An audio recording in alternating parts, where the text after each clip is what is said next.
Home school के दूसरे episode में आपका स्वागत है भाई। लिटरली ये ड्रामा काफ़ी ज़्यादा मतलब इतना सस्पेंस है। आप इस वीडियो के एंड तक देखोगे। आपने पहला एपिसोड देखा होगा तो आप समझ गए होगे दूसरा एपिसोड और भी खास है। होम स्कूल का दूसरा दिन स्टार्ट हो जाता है और दूसरा दिन स्टार्ट होते ही आपको पता था कि पिछली रात सभी लोग थके हुए थे, लेकिन तभी उन्हें ग्राउंड पे बुलाया जाता है और क्लियर बोला जाता है कि सभी को यहाँ पर दौड़ लगानी पड़ेगी। मतलब मंडे टू सैटरडे दौड़ लगानी पड़ेगी भाई, और सबको 10-10 पॉइंट मिलेंगे और सबको राउंड पूरे करने पड़ेंगे, चाहे जैसे भी, चाहे जो हालत में, चाहे आप कैसे भी कंडीशन में हो। 10 राउंड के लिए उन्हें दौड़ना स्टार्ट करना पड़ता है और बोला जाता है कि जो भी अगर राउंड पूरा नहीं करेगा भाई उसे एक्स्ट्रा 5 राउंड दौड़ना पड़ेगा, जो कि बहुत बड़ी वाली सज़ा हो जाती है। तो लड़के जो होते हैं वो आसानी से अपने राउंड को क्लियर कर लेते हैं, इतने भी आसानी से नहीं, बट लेकिन लड़कियां आप जानते हो कि वो तो कल रात को ही थकी हुई थी। तो उसमें एक लड़की एकदम से बोलती है मैं कर नहीं सकती हूँ, वो गिर जाती है और लेकिन उसके बाद वो पीछे से उसका टीचर आके बोलता है कि जल्दी से करो वरना तुम्हें इसकी सज़ा मिलेगी भाई साहब। तो यहाँ पर मैकी आ जाती है, मैकी अपने कंधे पर उसे लेकर और राउंड पूरा करवा देती है। तो भाई इनकी सुबह तो बहुत ही ज़्यादा ख़राब होती है। थक हार के वो लोग जैसे ही वहाँ अपना वापस खाने के लिए पहुँचते हैं तो वहाँ पर एक मीट बॉल रखा होता है और सब कुछ मतलब खाने रखे होते हैं। तो सब बोल रहे होते हैं कि यार ये मेरे टेस्ट के हिसाब का खाना नहीं है, ये मुझे पसंद आ ही नहीं सकता है। लेकिन जब वो लोग उसे खाना स्टार्ट करते हैं तो इतना टेस्टी होता है कि लोग दोबारा मांगने लगते हैं कि भाई क्या मुझे और मिल सकता है। तो यहाँ एक और रूल पता चलता है कि किसी को भी खाने में ना किसी से ज़्यादा ना किसी से कम खाना मिलेगा, सबको एकदम बराबर वाला खाना मिलेगा। तो भाई लिटरली यहाँ क्या ही रूल चल रहा है। देन थोड़ी देर बाद वो बुढ़ा टीचर वो आता है और वो अपने सारे टीचर्स को जो इंट्रोड्यूस कराता है। जो में वो लड़की रहती है ना रेड ड्रेस में, वो भाई वहाँ की प्रिंसिपल होती है। वो बोलती है कि ये तुम लोग की हेडमास्टर है, और भाई बाकी सब लोग धीरे धीरे करके ये सारे के सारे फिजिक्स मैथ जो टीचर होते हैं सबको इंट्रोड्यूस कराते हैं। उसके बाद वो बोलता है कि अब मैं तुम लोगों को एक टास्क देने वाला हूँ, जो कि तुम्हें लगातार 1 हफ्ते तक इसे परफॉर्म करना पड़ेगा, तुम्हें और कोई क्लासेस नहीं करने पड़ेंगे। उसके बाद एक डक्स मतलब बत्तख के बच्चों, छोटे छोटे बच्चों का एक बॉक्स लेकर आया जाता है और हर स्टूडेंट के लिए एक बत्तख होता है और उन्हें ये जिम्मेदारी दिया जाता है कि भाई तुम लोगों को अपने अपने डक्स का ख्याल रखना पड़ेगा और सबसे बड़ी बात इसे ज़िंदा रखना पड़ेगा, हेल्दी रखना पड़ेगा। अगर कोई भी डक बीमार पड़ता है, मरता है, या फिर तुम लोगों ने इसमें कोई भी लापरवाही की तो उसे बराबर पनिशमेंट मिलेगी। तो सभी लोगों ने चौंक हो जाते हैं, भाई इतना पैसा देकर हमारा मतलब हम लोग इतना पैसा देकर यहाँ फिर एक बत्तख को जिंदा रखने के लिए आए हैं, बस यही क्लासेस रहना है, बाकी रह गया क्या। लेकिन उनकी बातों को उन्हें मानना पड़ता है और भाई साहब सबको उनके नाम का डक्स जो है वो उन्हें दे दिया जाता है और ये वार्निंग दिया जाता है कि अगर कैसे भी करके कोई भी डक्स मरा तो उसकी खैर नहीं। लिटरली कोई भी नहीं जानता था कि असल में डक्स का ध्यान कैसे रखना है। तो उसी में से ये लड़का जो थोड़ा सा डरपोक वाला होता है वो बोलता है मुझे पता है क्या करना पड़ेगा। सबसे पहले इन्हें खाने के लिए जो इनका व्यवस्था करना पड़ेगा कि इन्हें क्या खिलाया जाए, और दूसरा इनके रहने का व्यवस्था किया जाएगा। तो सभी लोग ये देखकर मतलब शौक हो जाते हैं कि यार तुम्हें कैसे पता है सब चीज़ें। बोलता है कि मुझे इनके बारे में बहुत कुछ पता है। तो चलो खुश तो हो जाता है, सब लोग खुश हो जाते हैं कि कोई तो है जो डक्स के बारे में कुछ जानता है। तो सबसे पहले इन्हीं के लिए कुछ खाने और घर जो है इनकी व्यवस्था करनी पड़ेगी। जैसे 2 टीमें बन जाती हैं, जिसमें से एक टीम जो होती है उनके लिए खाने का व्यवस्था करती है, दूसरी टीम उनके लिए एक ऐसा घर ढूंढती है जो उनके लिए सुरक्षित हो सके। लेकिन कुछ रेस ज़्यादा स्टूडेंट्स जो होते हैं वो एकदम इन चीज़ों से दूर रहते हैं और कोई हेल्प भी मांगता है तो उनकी कोई हेल्प नहीं करते हैं। भाई ये सब में हम करने नहीं आए हैं, इतने फीस हमारे पापा देते हैं, हमारी फैमिली देती है, हम यहाँ बत्तख पालने के लिए नहीं आए हैं, ठीक है ना। लड़की प्रिंसिपल को बोलने लगती है कि मतलब हेडमास्टर को यार तुम कैसे मतलब इन लोगों को बोलो कि मेरी मदद करे ये सब चीज़ें। तो वो बोलती है कि मैं ये सब चीज़ें क्यों इन्हें बोली, वो तुम्हारे दोस्त है, तुम्हें ही नहीं बोलना है कि वो तुम्हारी मदद करे, जिम्मेदारियाँ उठाए। मुझे बस एक चीज़ से मतलब है कि डक्स जो हैं उन्हें कोई चोट नहीं लगनी चाहिए। तो लड़की भी मतलब वो हो जाती है, भाई क्या ये लड़की मतलब इन्हें कम से कम बोलना चाहिए ना। तो बोलती है कि ये बस तुम इतना कर सकती हो कि तुम अपनी जिम्मेदारी पूरी अच्छी तरीके से निभाओ, बाकी मैं कुछ भी नहीं जानती, मुझे बस रिजल्ट से मतलब है। फाइनली उनके लिए रहने के लिए और खाने के लिए इन लोगों ने चीज़ें बना ली होती है। इस लड़की की मदद से वो कहता है कि इन्हें एकदम साफ़ सुथरा पानी चाहिए, जैसे हम लोग को पानी साफ़ सुथरा चाहिए वैसे ये भी बना, ये बीमार पड़ सकती हैं। ये जो लड़का है रहता है सबके अटेंशन को ग्रैब कर लेता है क्योंकि उसके नॉलेज काफ़ी अच्छा थे। तो ये लड़कों को थोड़ी सी जलन हो जाती है कि यार चलो इसके मज़े लेते हैं। तो इस लड़के का नाम पीनू होता है, ठीक है। तो पीनू बोलते हैं कि ये कितना एनोइंग है, चलो इसके मज़े लेते हैं। पीनू और उसकी टीम ने जो फूड जो है वो डक्स के लिए बनाया था उसे वो ज़बरदस्ती पीनू को खिलाने वाले थे। बोलते कि खाओ तुम भी खाओ देखो कैसा टेस्ट करता है। तो वो मतलब बहुत ही अजीब सा बिहेव करने लगता है क्योंकि वो बहुत ज़्यादा डरपोक था। ऐसा लगता है जैसे उसे किसी ने कभी ऐसा किया है तो प्लीज़ मेरे साथ ऐसे मत करो, प्लीज़ मेरे साथ ऐसा मत करो। उससे ऐसे मिर्गी का दौरा पड़ गया है, वो बहुत देर तक इस तरह करने लगता है। तो सभी लोग अचानक से डर जाते हैं, लेकिन ये जो स्टूडेंट्स होते हैं बोलते हैं बस इसे अटेंशन चाहिए, ऐसा कुछ नहीं, जानबूझ के ये सब चीज़ें कर रहा है। सब लोग गुस्सा हो जाते हैं, बोलते हैं तुम ऐसा इसके साथ कैसे कर सकते हो। लेकिन जो वाइट होती है उन्हें पीनू की जो ये उन लोगों ने बिहेव किया था पीनू के साथ, उसे बर्दाश्त नहीं होता, वो जाकर उस लड़के को एक थप्पड़ मारती है। सो यहाँ पर थोड़ी सी मुझे लगता है ऐसे जैसे वो पीनू की केयर करती है, और यहाँ पे फिर से थोड़ा सा लड़ाई का माहौल दिख जाता है, लोग एक दूसरे से ही लड़ना स्टार्ट कर देते हैं।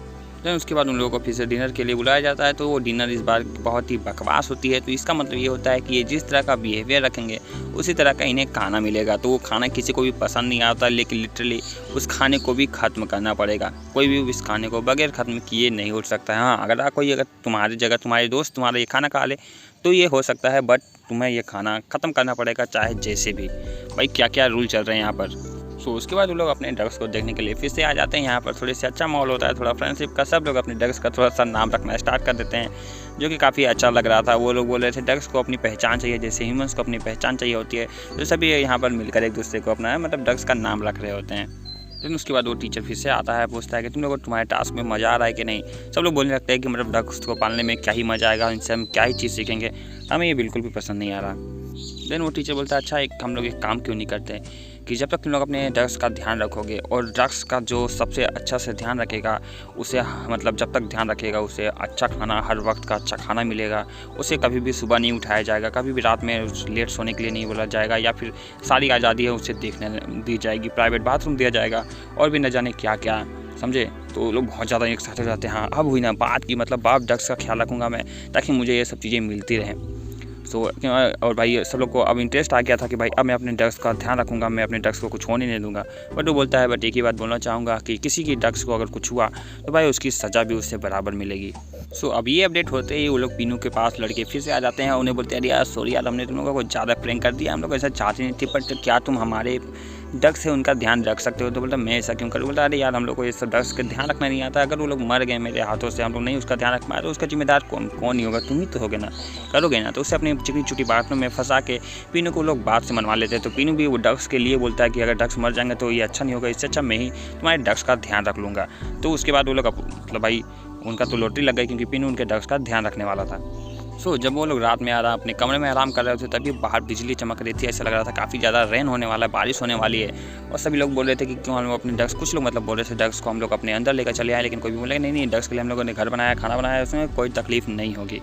लेकिन पीनू अपने ड्रग्स का ज़्यादा ख्याल रखता था, तो वो आके अपने ड्रग्स को, साथ ही उन 2 लड़कों के ड्रग्स को सुरक्षित वहाँ से उठा के लेके चला जाता है, और बाकी ड्रग्स को भी अच्छे से सेव करके वहीं पर थोड़े से ऊपरी स्थान पर रख देता है कि उन्हें भी कोई तकलीफ ना हो। तो सभी लोग मस्त नींद लेने जा रहे होते हैं। तो वो लोग पीनू को कहते हैं कि तुम अपने ड्रग्स को यहाँ क्यों लेकर आए हो यार, हम लोग घर बना के रखे ना उनके लिए। तभी वो बोलता है कि नहीं मैं अपने ड्रग्स को सुरक्षित रखना चाहता हूँ, इसलिए मैं यहाँ लेकर आ गया हूँ। सो जैसा पीनू को डर था बिल्कुल वैसा ही हुआ। सारे के सारे ड्रग्स जो है सुबह में मिसिंग थे, क्योंकि बहुत ज़्यादा आंधी तूफान आया हुआ था। सब लोग डर जाते हैं और सब लोग इधर उधर ढूंढने लगते हैं। तो जब वो लोग असेंबली में पहुँचते हैं तो उसकी हेडमास्टर बोलती है कि मुझे ये सब चीज़ों से कुछ नहीं पता है, बस इतना जानना चाहती हूँ कि तुम्हारे ड्रग्स सही है कि नहीं, जाकर उन्हें ढूंढो, अगर उन्हें कुछ भी हुआ तो भाई इसके रिस्पॉन्सिबल भी तुम ही हो गए। आप सब लोग परेशान हो जाते हैं कि भाई क्या करें। तो सभी लोग जंगल में ढूंढने के लिए अपने ड्रग्स को निकल जाते हैं कि हमारा ड्रग्स कहाँ पे है, और क्योंकि उनके पैरों में उनके नेम टैग्स लगे हुए थे तो सभी एक एक करके उन्हें ढूंढने लगते हैं। सो ड्रग्स खो जाने की वजह से सभी लोगों को सिवाय उन 3 लोगों को छोड़कर खाना नहीं मिलता है। तो वो तीनों उन लोगों के लिए थोड़ा सा खाना बचाते हैं, बोलते हैं कि हम लड़कियों के लिए कुछ खाना बचा के रखे हैं ताकि भाई लड़कियों को उतना फील ना करना पड़े। तो वो जब लड़कियों को खाना देते हैं तो वो जो ब्रेड होता है तो वो लोग लड़कियाँ बोलती हैं कि क्यों ना हम इसे एक ब्रेड को भी 2 टुकड़ा करते कि सभी लोग खाने के लिए हो जाए। तो यहाँ पर थोड़ी सी बॉन्डिंग देखने को मिल जाती है, जैसा टीचर करना चाहते थे। सो लिटरली अब उनके पास कोई ऑप्शन नहीं बचा था, तो वो लोग वापस पीनू के पास आते हैं, बोलते हैं कि कोई हमारी मदद करो, हमें ड्रग्स नहीं मिल रहे हैं। सो पीनू उन्हें समझाता है टेंशन मतलब रात में होते ही जो ड्रग्स अगर सही सलामत होंगे तो सभी के सभी ड्रग्स वहीं उसी जगह पर वापस पहुंच जाएंगे। क्योंकि ड्रग्स को आदत पड़ जाती है कि कोई उन्हें अगर खाना खिलाता है तो चाहे जो वो लोग जहीं भी हो कहीं भी हो, उन्हें भूख लगने के बाद वो लोग वहीं जगह पर आ जाते हैं जिन्हें उन्हें खाना मिल सकता है। तो अब सब लोग वेट करने लगते हैं कि रात हो जाए भाई हम, और उनके पास कोई चारा नहीं होता क्योंकि उन्होंने बहुत ज़्यादा ढूंढा हुआ होता है। और लिटरली सारे ड्रग्स जो होते हैं रात में उसी जगह पर आकर पहुंच जाते हैं, और उसकी बात एकदम सही होती है पीनू की कि भाई, और सब लोग उसकी तारीफ़ करने जाते हैं, खासकर वाइट उसकी बहुत तारीफ़ करती है कि यार पीनू तुम तो यार सच में बहुत बड़े जीनियस हो। सो अगर उनके घर को ठीक करना था तभी वो लोग थोड़ा सा लकड़ियाँ ढूंढने के लिए जाते हैं। तभी मैकी और उसके जो दोस्त रहते हैं वो एक ऐसी जगह पर पहुँचते हैं जो रेस्ट्रिक्टेड होता है, जो कि काफ़ी मतलब सुनसान होता है, वहाँ अंदर आना मना होता है। तभी मैकी बोलती है कि शायद उस दिन हम लोग को जो आवाज़ें सुनाई दे रही थी आदमियों की चीखने की, वो शायद यहीं से आ रही होगी। तो वो लोग डर जाते हैं, बोलते हैं कि क्या बात है, यहाँ पर कोई भूत रहता है क्या।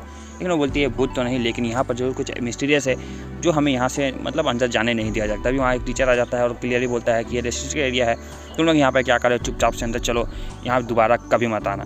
और आज रात इस लड़की को थोड़ी सी जवानी फूट रही होती है, तो भाई वो एक लड़के को पकड़ती है, बोलती है कि क्यों ना हम बाहर चल के थोड़ा सा फ़न करें। तो बोलता है किस तरह के फ़न करना चाहते हो, तो तुम बोलता है तुम जानते नहीं हो, इतने बड़े हो गए हो।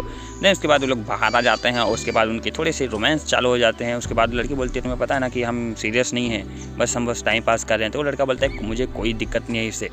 जब उनका रोमांस थोड़ा सा चल ही रहा होता है तभी उस लड़की की नज़र एक डक के ऊपर पड़ती है। वो बोलती है कि अरे ये डक, वहाँ एक डक मरा पड़ा हुआ है। तो बोलता है नहीं ऐसा हो नहीं सकता, वो सो रहा होगा। बोले नहीं जाके देखा ना उसे। और लिटरली जब वो लोग वहाँ जाके देखते हैं तो एक डक मरा पड़ा हुआ था। अब सस्पेंस ये था कि भाई ये किसका डक है जो मरा हुआ है, और ये डक किसी का और मतलब किसी और का नहीं, उसी लड़के हुगो का ही होता है जो यहाँ पर रोमांस कर रहा होता है। बोलता है शिट ये तो मेरा ही है, बट ये तो एकदम सही था, इसे क्या हो गया। सो भाई साहब अब उसकी सांसें रुक जाती हैं कि भाई मेरा डक कैसे मर सकता है। सो अब ये बात उस टीचर को पता चलती है, तो टीचर सभी को वहाँ असेंबली में इकट्ठा करता है। लगभग रात के 2:30 बजे रहते, किसी को मालूम नहीं होता कि क्या हुआ है। तभी वो टीचर बोलता है कि तुम में से किसी ने बहुत बड़ी मिस्टेक कर दी है, जो जिस चीज़ की मैंने वार्निंग दी थी वही चीज़ हुआ है। तो सब लोग डर जाते हैं भाई किसने क्या गलती कर दिया है। तभी वो मतलब उसका स्टाफ जो है वो लेकर आता है और उस डक को दिखाता है। तो सभी लोग देख के डर जाते हैं, भाई ये किसका डक है, कैसे कोई किसी मतलब किसी एक का डक मर गया। तो सबके सांसें चढ़ रही होती है, लेकिन वो लोग अभी भी शांत बैठे हुए होते हैं। तभी वो टीचर बोलता है कि ये डक और किसी का नहीं भाई पीनू का है। और भाई पीनू का नाम सुनते ही सब लोग शौक हो जाते हैं कि भाई इससे ज़्यादा कोई उसका ध्यान रख ही नहीं सकता डक्स का, यही हमें बता रहा था। तो पीनू का डक्स मर ही नहीं सकता है। तो पीनू अपने डक्स को देखता है, उसके बाद बोलता है ये मेरा डक हो ही नहीं सकता, ये मेरा डक नहीं है, मुझे पता है मेरा डक है, बिल्कुल सही था, मेरा डक बिल्कुल सही था। लेकिन वो टीचर उसकी एक भी नहीं सुनता, सब लोग बस देखते रह जाते हैं कि ये क्या हुआ। इसका मतलब ये था कि उन लोगों ने वहीं पर उसका जो पैरों में नेम टेक्स्ट है वो बदल के पीनू के नाम से बदल दिया था। भाई लिटरली पीनू के साथ बहुत बड़ा अन्याय हो चुका था। पीनू यहाँ पर मना करता है, लेकिन वो टीचर उसकी एक भी नहीं सुनता। तो उससे ऐसे मिर्गी के दौरे फिर से पढ़ने लगते हैं। तो लेकिन उसे ज़बरदस्ती वहाँ से बोला जाता है कि इसे यहाँ से लेकर जाओ, इसने बहुत बड़ी गलती कर दी है। उसके बाद वो टीचर बोलता है ये ह्यूमन लाइफ का हिस्सा है, ये कभी भी किसी के साथ भी हो सकता है, तो सभी लोग सावधान रहना।